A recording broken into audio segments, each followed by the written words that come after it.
the 30th. It is 5:43 a.m. in the morning on a Friday. And boy, what an adventure I have for you today. Whew, man, it was very interesting. Let me get right into it. I'm not going to delay with this one. So, I was doing my usual thing tonight. Up studying, working on different projects, studying Spanish. You guys know the deal. You know what I do in the middle of the night. I do keep strange hours. So I decided to get some rest before I would have to get ready for work. At that point, it was about, let me think. I think it was about 4:30 or so, 4:45 in the morning. So I laid down, had on storm sounds, my usual, and I was just laying there. And to be honest, I always tell you if I feel as if I'm, going to have an experience or I'm kind of focused on doing it. I was thinking, oh, it would be nice, but at the same time, I wasn't too invested in having an experience. I was just laying there, listening to the storm sounds, relaxing, and within probably 15 to 20 minutes of doing that, suddenly I felt that sense of being in the middle, being between being asleep and awake, that sweet spot that I always talk about. And this is what was interesting. Okay, so all of these seem to have their interesting points, all these beyond body experiences I have. The first thing was I could feel myself starting to go over the bed. By the way, very brief. I'm kind of starting to put this explanation into most of my beyond bodies because I'm not going to assume that everyone that's listening to this understands or knows what the beyond body is. It's something that began happening to me about 5 years ago, where basically, so I've been astral projecting for 40 plus years. But after my accident, this beyond body stuff began happening. And basically, it is a sense that my entire body is in motion, moving, while when you astral project, you feel a separation from the body. When I do what I call the beyond body, I don't feel a separation. I feel as if my body is in motion. I feel as if my body might be floating in the air when it happens, or moving in this direction or moving in that direction. In the same way that I would feel my spirit being doing that, or my astral body when I would separate for astral projection. So really briefly, that basically is the difference. I do not feel separation with these experiences. So I felt myself starting to go over the side of the bed, right? And this is what I always tell you, that I don't trust. I always feel like I'm going to hit the floor. And it's so funny because at one point when I was right on the edge of the bed, and I heard my bed creak. And I thought, okay, I'm really going to go over the side of the bed. I'm going to hit the floor. I thought this time it would. And it was almost like I was just like held there, like right before going over. And I thought to myself, I don't know if I trust this at this moment. I don't know. I want to feel a hand or some sort of confirmation. Perhaps I just wasn't feeling very confident this morning. I don't know. I'm not sure. But I said, I want to feel a hand or something to know that someone is there, that I'm not going to just fall on my face. So I felt a hand, and the hand picked me up, and then the motion started. So yes, this was the beyond body, and I could have trusted it before, but for some reason, I don't know why I wasn't trusting it. But so the motion started, and I asked that I be able to see what is going on, what's happening as I'm traveling to whatever reality or whatever world I was going to. Of course, I never know where I'm going on these adventures. It just always is a surprise to me. But so I was able to see everything. And it was interesting. I always have this perspective as if I'm lying down and I'm being wheeled on a kind of on a gurney or something like that. That's what it feels like. So I can look up and see things, right? So I could see the sky as I was in motion. Suddenly I was outside in this place and I could see the sky. But I will tell you that the sky and the clouds above had this quality of looking as if it were drawn by hand. That's the only thing I can really tell you. The colors were beautiful, deep blue. The clouds were white. There was a certain curvature there too that I could see, and that may be because I was in this tunnel that I'm always going through when I go through these experiences. So I'm looking up, and of course the tunnel is transparent, so I can see through it, but there's a curvature there, and I could see that the sky, oh my gosh, it was so deep blue, guys. Wow. And like I said, colors, but it seemed almost as if someone had drawn it by hand as I was watching this, and then as I was in motion. Now, continue to imagine here that I am in motion. So I'm seeing this as I'm traveling. I can see the sky, and I'm just looking around and I'm going, oh my God, this is beautiful. And I'm laughing, as I do sometimes when I'm in motion. Also, guys, there's this thing. I could hear a voice that was speaking to me.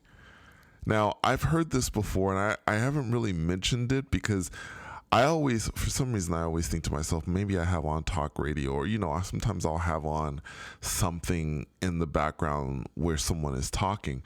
But I had on storm sounds, and this has happened consistently the last few times where I've had on storm sounds, but I hear someone talking, and I was trying to listen as I was in motion this time. I can't tell you the words that were being said, but I'm going to continue to listen on each of these experiences to try and tell you what's being said to me. I have a sense that maybe it is my higher self that is speaking to me, that is saying something to me, or perhaps trying to pass some message on to me as I am in motion, uncertain. But so this trip lasted for a little while. It wasn't the longest trip, but it wasn't the shortest at all. It was somewhere in the middle. And as I began to slow down, I could see above a metropolis that just seemed to rise towards this sky that seemed drawn. And they were skyscrapers. And these skyscrapers weren't like anything I'd ever seen. They seemed to be almost, I know this is going to sound strange, they seemed to be like toys, but they were toys that were massive. I mean, they were huge. And like I said, they were so perfectly made, so perfectly crafted. They didn't look like they were made out of the same sort of construction. Like, when people construct buildings, they're made out of all this material, steel, and all these other different things are put in. This did not appear to me to be like that. This seemed to be more handcrafted, almost as if someone had made these toys, and they were massive, massive toys, the size of skyscrapers and buildings like you would see in New York or something. It was amazing. And so I started to rise into the air, right? I felt a hand picking me up It was invisible. And I started to rise into the air, and I kept, I could see there were levels to these buildings, right? So I would reach the top of of a building, and then it would just continue up, because then I would see another building that would continue to rise up that was just behind it. It wasn't like there was a lot of space, guys. It wasn't like there were spacing between these buildings. They all seemed to be almost as if they were together, sort of, in a way. And it was, oh my God, it was so big. And I kept rising. And I remember this hand I felt seemed to be holding my right foot. I know this is very strange, but I remember it was almost like I could feel it holding my right foot and just moving me up into the air, just raising me up higher and higher. And at one point, I came to a roof, and the hand started to let me down slowly. And on this roof, there was yet another building, or more like a house. And the house was quite beautiful as well, but the house was miniature. It was like a dollhouse, but it was quite detailed. Very, very detailed house. It was beautiful. Maybe it would be kind of like the kind of a house you might see in New York that was sort of a townhouse or a penthouse or something like that. It was quite nice, but literally, and I'm not joking with you at all here, it was the size of a dollhouse. It was really small compared to all the other enormous life-size buildings, or the buildings you would see in the 3D world here. So I saw this building, or this house, and I walked up to it, and I decided to knock. So I knocked on this little miniature door. There was even a little dark ring that you could probably use to, like, almost like a thing where you could knock with the little ringer thing or whatever, the little metal ring. I mean, like I said, it was detailed. So I knocked because I wanted to see if there was anyone that was home. I don't know. I don't know if there were beings that were miniature size there. I was fascinated. I wanted to see. After I knocked, I waited, and no one came to answer. And so then I saw a man seem to come out of nowhere. He was walking on the roof. Older man, grayish hair, grayish beard, maybe late 50s, early 60s. Again, this is going to sound strange. My experiences are so strange. This guy reminded me of maybe George Lucas. Those of you who may have seen George Lucas, seen him, in video or whatever, the creator of Star Wars, he reminded me of this person, similar to this person, similar looking. So that's what you might want to picture in thinking about it. So I saw him walk by, and I thought, okay, I don't know who this person is. I was going to ask him about the surroundings. I was going to say, hey, what is this world? But I decided against it. I was like, oh, I'm not going to say anything. I just kind of looked at him, watched him, and I watched him kind of disappear down some sort of maybe a stairway or something like that.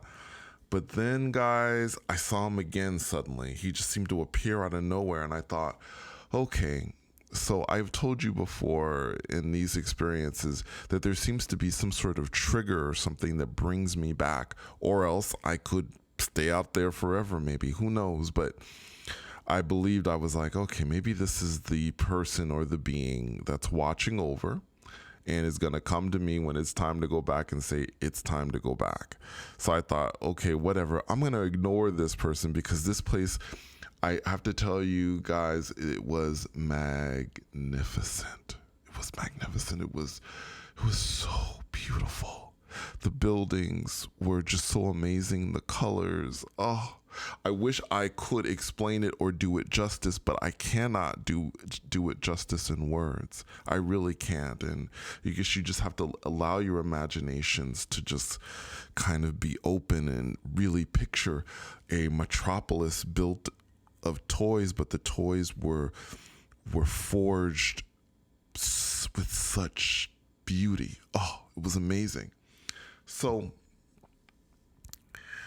after I saw this man, I ignored seeing him because he kind of, when I saw him the second time, he just kind of nodded toward me or whatever, and I knew who he was. But then I was like, I'm just going to ignore this person, and I want to continue to look around and see. Within probably a few moments after that,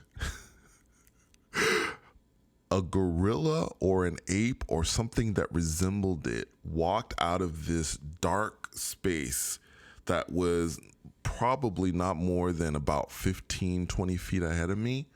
This thing was huge. It had to be 9 feet tall, and it was massive. And it came out, and it was, roaring, and I would imagine, I don't remember, maybe it was beating its chest, and I was like, all right, okay. I've had enough. This is so strange. I'm out. And then I thought to myself, I want to be back. And I was back. I opened my eyes, and yeah, that was the experience. Wow. Anyway, thank you so much for coming on another journey with me. And until next time, take care.